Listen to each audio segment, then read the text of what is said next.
Welcome to those of you who have joined us from part 1, self-awareness, and also to those of you who've skipped straight to here.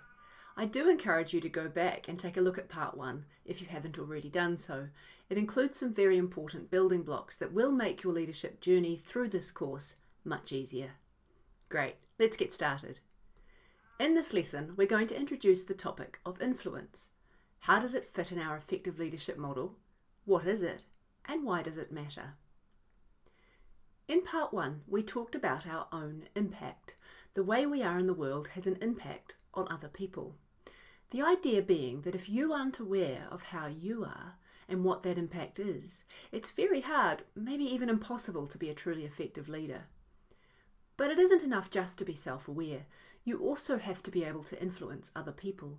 You need to be able to connect with them, build trust, communicate effectively, build engagement, and understand a little about what makes other people tick.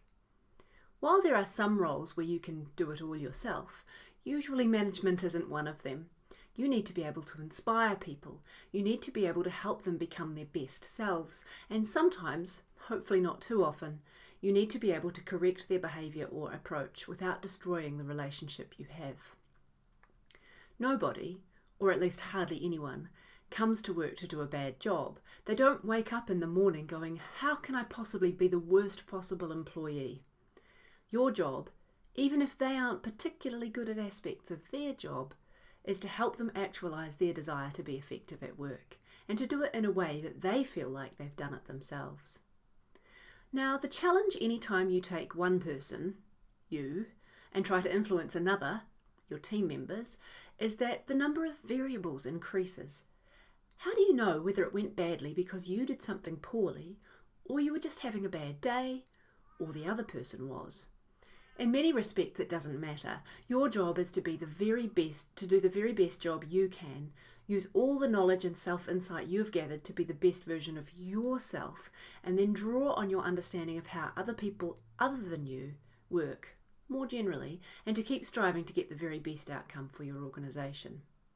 The reason why we separate self-awareness from influence in this course is because you are already inside your own head. You can't ever do that for somebody else. So you need to employ some slightly more generalised skills. Understanding how people work generally. Remembering always that you personally may be an exception rather than the rule.